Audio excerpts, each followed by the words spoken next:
Hello hi नमस्ते सलाम। आपको करता हूँ अपडेट, यही है मेरा काम। दोस्तों स्वागत है आप सबको एक बार फिर से हमारे नए वीडियो में। दोस्तों इन दिनों पलक झपकते ही लोन देने वाली ऐप की बाढ़ सी आ गई है। यह ऐप ज़्यादा कागजी कार्रवाई के बिना मिनटों में ही 5 लाख या इससे ज़्यादा तक का लोन दे देते हैं। इनमें बहुत सारे ऐसे ऐप हैं जो लोन की रकम का कई गुना वापस मांगते हैं। जी हाँ दोस्तों, इनके चंगुल में काफ़ी लोग फंस भी गए हैं। ऐसे ही ऐप से लोन लेते समय किन किन बातों का ध्यान रखना चाहिए और इनके चंगुल में फंसने पर कैसे निकले, इस वीडियो में पूरी जानकारी दूंगा। और यहाँ तक कि कितना खतरनाक है ऐप से लोन लेना, और ऐप से लोन लेना चाहिए या नहीं लेना चाहिए, और लेना चाहिए तो किन ऐप से लेना चाहिए, और उन ऐप की जांच परख कैसे करते हैं, और यहाँ तक कि जिस ऐप से आप लोन लेने जा रहे हैं उस ऐप को डाउनलोड करने से पहले, डाउनलोड करने के बाद और लोन लेते समय किन किन बातों का ध्यान रखना चाहिए। अगर गलती से ऐप के चक्कर में फंस गए हैं तो किन किन बातों का ध्यान रखना चाहिए, इन सभी बातों का इस वीडियो में आपको बताऊंगा। जी हाँ दोस्तों, सारे कॉन्सेप्ट क्लियर करूंगा। शुरू से लेकर एंड तक वीडियो को देखिएगा। चैनल को सब्सक्राइब नहीं किया है तो सब्सक्राइब कर लीजिए। चलिए आज की शानदार और जानदार वीडियो को शुरू करते हैं। देखिए दोस्तों, आज के समय हमारे देश में लोग आमतौर पर 3 जगह से लोन लेते हैं। पहला बैंक, जहां से लोन मिलना बहुत मुश्किल होता है। दूसरे नंबर पर NBFC यानी नॉन बैंकिंग फाइनेंशियल कंपनी मौजूद है। NBFC बैंक नहीं होते लेकिन लोन दे सकते हैं। इन्हें रिजर्व बैंक की ओर से लाइसेंस मिलता है। ऐसे में इन्हें रिजर्व बैंक के नियमों का पालन करना होता है। तीसरा है मोबाइल ऐप। इनसे लोन मिलना काफ़ी आसान होता है लेकिन ये रिजर्व बैंक से नहीं जुड़े होते, इसलिए इन पर RBI का कोई भी नियम लागू नहीं होता और ये मनमर्जी चलाते हैं। कितना खतरनाक है इनसे लोन लेना, ये भी जान लेते हैं। इससे पहले दोस्तों 2 केस आपके सामने रखूंगा और उस दोनों केस का एग्जाम्पल लेकर आपको समझाता हूँ। देखिए दोस्तों, लॉकडाउन के कारण 22 साल के एक शख्स का परिवार आर्थिक परेशानियों से गुजर रहा था। इंस्टेंट या तुरंत लोन देने वाले एक चाइनीज ऐप से उन्होंने संपर्क किया। ऐप से उन्होंने 6,000 रुपये का लोन लिया। उम्मीद थी कि सैलरी आएगी तो लोन चुका देंगे। सैलरी नहीं आई। 6,000 रुपये का लोन 10 दिन में 13,000 रुपये हो गया।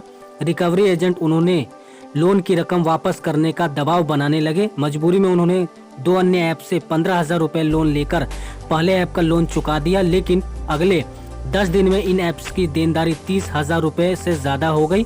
अब स्थिति यह है कि 6 महीने में 6,000 से शुरू हुआ लोन 6 लाख में बदल गया है। ऐसे में लोन लेने वाला शख्स डिप्रेशन में आ गया है। वहीं रिकवरी एजेंट की धमकी भी मिल रही है। दूसरा केस लेते हैं दोस्तों। एक प्राइवेट कंपनी में जॉब करने वाले एक शख्स ने एक ऐप से 10,000 रुपये का लोन लिया। लोन लेते समय उन्होंने न सिर्फ कई चीज़ों को अनदेखा किया बल्कि कई गलतियां भी कर दी। लोन की आखिरी किस्त को जमा कराने में 1 दिन बाकी था, तभी ऐप से जुड़े एजेंटों ने उस शख्स के दोस्तों और परिवार के सदस्यों को फ़ोन करना शुरू कर दिया। वे फ़ोन पर उनसे भद्दी भद्दी बातें करने लगे।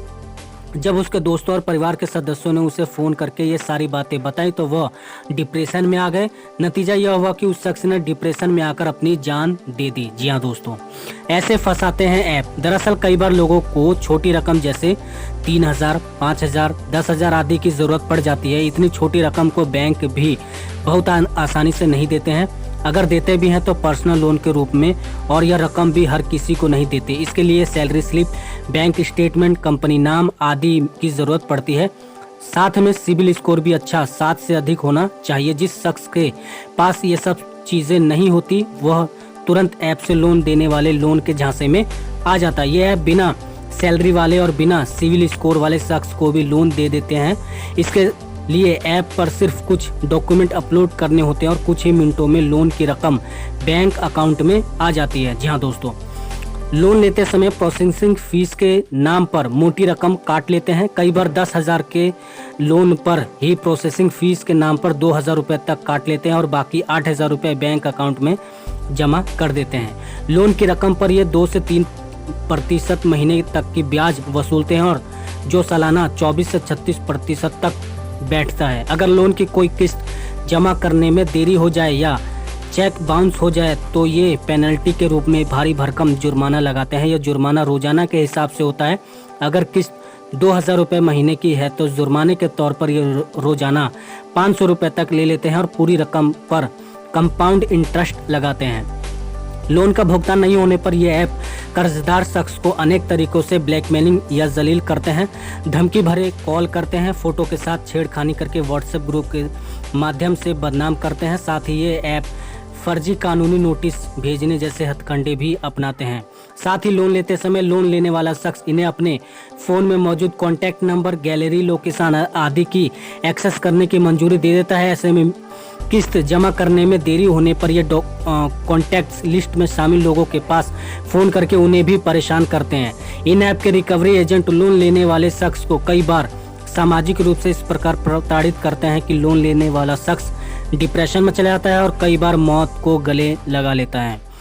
इसलिए कुकुर मुत्ते की तरह उग रहे हैं ऐसे ऐप। दरअसल इन ऐप्स पर रिजर्व बैंक का कोई कंट्रोल नहीं है, इसलिए ये रिजर्व बैंक की गाइडलाइंस को नहीं मानते। साथ ही इन ऐप्स पर ऐसे कोई भी नियम लागू नहीं होते जो बैंक या NBFC पर होते हैं। वहीं कई इन्वेस्टर ऐसे हैं जो इन ऐप्स में अपना पैसा लगाते हैं और मोटी कमाई करते हैं। लोन की रकम को वापस करने के लिए ये गुंडों का भी सहारा लेते हैं। चूँकि ये बिना सिविल स्कोर या बिना नौकरी करने वालों को भी लोन दे देते हैं, इसलिए इन ऐप्स से लोन लेने वाले की संख्या भी इजाफा हुआ है। यही कारण है कि ये ऐप्स अब बहुत ज़्यादा हो गए हैं। इन ऐप से लोन लेते समय किन किन बातों का ध्यान रखना है ऐप डाउनलोड करने से पहले, ऐप डाउनलोड करने के बाद और लोन लेते समय। सबसे पहले हम जानते हैं ऐप लोन लेने से पहले। जिस ऐप के जरिए आप लोन लेने का प्लान बना रहे हैं, पहले चेक करें कि उस ऐप के बारे में लोगों की क्या राय है। गूगल प्ले स्टोर पर जाएं या किसी दूसरे प्लेटफॉर्म ऐप डाउनलोड करने से पहले उसके रिव्यू पढ़ें। अगर लोगों की राय सही नहीं है तो उस ऐप को डाउनलोड ना करें। ध्यान रखें कि गूगल प्ले स्टोर से ऐप डेवलपर अपनी किसी भी रिव्यू को डिलीट नहीं कर सकते। ऐसे में आप उस रिव्यू पर भरोसा जता सकते हैं। अगर रिव्यू सही है तो उस ऐप की वेबसाइट पर जाएं। दरअसल हर सही ऐप की वेबसाइट ज़रूर होती है ताकि वह अपने यूजर्स को ट्रांसपेरेंसी का भरोसा दे सकते हैं। अगर ऐसे किसी ऐप की वेबसाइट नहीं है तो उसे डाउनलोड न करें। लोन देने वाले अगर किसी ऐप को वेबसाइट है तो वहां इन चीज़ों को ज़रूर देखें। NBFC नंबर, क्योंकि सही ऐप को रिजर्व बैंक NBFC नंबर जारी करता है। इसके बाद उस ऐप को रिजर्व बैंक के नियम और शर्तें माननी होती है। यह नंबर वेबसाइट के अबाउट सेक्शन में दिख जाता है। अगर कुछ नंबर ना दिखाई दे तो गूगल पर ऐप का नंबर लिखकर चेक कर सकते हैं। मान लीजिए किसी ऐप का नाम ABCD है तो गूगल पर NBFC number of ABCD type करके एंटर करें, नंबर आ जाएगा या यह पता चल जाएगा कि ये वह ऐप रिजर्व बैंक से ऑथराइज्ड है या नहीं। इसके बाद वेबसाइट पर कंपनी का पता देखें। हर सही कंपनी का एक पता होता है। कंपनी का फ़ोन नंबर चेक करें। अगर नंबर है तो उस पर कॉल करें और लोन की जितनी रकम चाहिए उसके बारे में बात करें। अगर फ़ोन नंबर नहीं है तो चैट बॉक्स देखें। अब हर बैंक और फाइनेंस कंपनी चैट बॉक्स की सुविधा देती है। अगर चैट बॉक्स है तो उस पर ही या हेलो लिखें और देखें कि क्या दूसरी तरफ से कोई जवाब आता है या नहीं, और अगर आता है तो कितनी देर में। अमूमन कोई भी कंपनी जवाब देने में 30 मिनट से ज़्यादा नहीं लगाती। अगर समय ज़्यादा लोगों तक लगेगा तो वहाँ लिखा आ जाता है। कंपनी का ईमेल एड्रेस चेक करें। बेहतर होगा कि उस ईमेल एड्रेस पर अपने लोग की जानकारी लेने के लिए ईमेल करें और देखें कि जवाब आता है या नहीं, और अगर आता है तो कितने दिनों में आता है। वेबसाइट पर अगर ये चीज़ें नहीं है तो समझ जाएं कि ऐप आपसे काफ़ी कुछ छिपा रहा है। बेहतर होगा कि वहां से निकल लें। वहीं अगर ये सारी चीज़ें हैं, कंपनी की ओर से मिले जवाबों से आप संतुष्ट हैं और वेबसाइट पर लोन लेते समय लगने वाले सभी चार्ज के बारे में बताया है तो ऐप को डाउनलोड कर सकते हैं। अब जान लेते हैं डाउनलोड करने के बाद कौन कौन सी बातों को ध्यान में रखना है। ऐप डाउनलोड करने के बाद आपको रजिस्टर करना होगा। रजिस्टर हमेशा ईमेल आईडी या मोबाइल नंबर से करें। अगर वहां फेसबुक या किसी दूसरे सोशल मीडिया अकाउंट के जरिए रजिस्टर करने का ऑप्शन दिया जा रहा है तो ना करें, ताकि कंपनी की पहुंच आपके सोशल मीडिया तक ना हो पाए। ईमेल से रजिस्टर करते समय ध्यान रखें कि वहां पासवर्ड नया डालें, वह नहीं जिससे आप अपनी ईमेल आईडी खोलते हैं। अपनी जानकारी धीरे धीरे और सावधानी से भरें। जानकारी देने के बाद अगर ऐप आपसे आपके फ़ोन में मौजूद कॉन्टैक्ट नंबर, गैलरी, लोकेशन या किसी दूसरी चीज़ की परमिशन मांग सकता है, ये परमिशन न दें। अगर बिना परमिशन ऐप का इस्तेमाल संभव ना हो रहा हो तो उसे वहीं छोड़ दें और किसी दूसरे ऐप का ऑप्शन चुनें। अगर आप ऐप को परमिशन देते हैं तो इससे ये नुकसान होंगे। कॉन्टैक्ट नंबर, आपके फ़ोन में मौजूद कॉन्टैक्ट नंबर लोन देने वाले ऐप के पास पहुंच जाएंगे। इससे वे कभी भी उन नंबर पर किसी को भी फ़ोन कर सकते हैं। गैलरी, आपके फ़ोन में मौजूद सभी फ़ोटो और वीडियो ऐप के पास पहुंच जाएंगे, जिसका वो कभी भी नाजायज़ फ़ायदा उठा सकता है। लोकेशन, आप कहां कहां जा रहे हैं इसकी भी जानकारी लोन देने वाले ऐप के पास रहेगी। माइक्रोफोन, आप किसी से क्या बात कर रहे हैं इसकी पूरी जानकारी लोन देने वाले ऐप के पास पहुंच जाएगी। सारी जानकारी देने के बाद ऐप के आखिर में एक बॉक्स बना होता है, इस बॉक्स पर टैप करना होता है। टैप करते ही उस बॉक्स पर राइट का निशान आ जाता है। इस बॉक्स में लेफ्ट या राइट या ऊपर या नीचे टर्म्स और कंडीशन के बारे में दिया होता है। बॉक्स पर टैप करने से पहले टर्म्स एंड कंडीशन पर टैप करके उन्हें जरूर पढ़ लें, ताकि बाद में परेशानी से बचा जा सके। अब जान लेते हैं दोस्तों, लोन लेते समय किन किन बातों का ध्यान रखना है। आपको जितना लोन जितने समय के लिए चाहिए उसकी किस्तों और दूसरे खर्चों के बारे में अच्छे से जान लें। लोन लेते समय भी ऐप आपके फ़ोन नंबर और मौजूद कॉन्टैक्ट नंबर, गैलरी, लोकेशन या किसी दूसरे चीज़ की परमिशन मांग सकता है। दरअसल कई ऐप ये परमिशन रजिस्टर करते समय मांगती है, तो कई लोन लेते समय जब भी यह परमिशन मांगे न दें। लोन लेते समय सारी चीज़ें एक कागज़ पर नोट कर दें। बेहतर होगा कि उसका स्क्रीनशॉट ले लें। लोन की सारी किस्तें पर समय पर चुकाएं। अगर गलत ऐप के चक्कर में फंस गए हैं तब क्या करना चाहिए। देखिए दोस्तों, अगर ऐसी ऐप में लोन लेकर फंस गए हैं तो रिजर्व बैंक के अंडर में नहीं है तो परेशान ना हो। यही नहीं, अगर रिकवरी एजेंट आपके दोस्तों या रिश्तेदारों या जानकारों को फ़ोन करके उन्हें भी परेशान कर रहे हैं, तब भी दिमाग ठंडा रखें और ये तरीके अपनाएं। लोन की जितनी रकम बची हो उसे चेक या ऑनलाइन जमा कराएं, ताकि उनकी रकम जमा हो रही या उसका नाम पता हो। इसके बाद नज़दीकी पुलिस स्टेशन के साइबर डिपार्टमेंट में शिकायत दर्ज कराएं। हर पुलिस स्टेशन में साइबर डिपार्टमेंट होता है। अगर किसी छोटे थाने या चौकी में साइबर डिपार्टमेंट नहीं है तो इनकी जानकारी उसे थाने में या चौकी में मिल जाएगी। नज़दीकी साइबर डिपार्टमेंट में किस थाने में है पता लगाएं।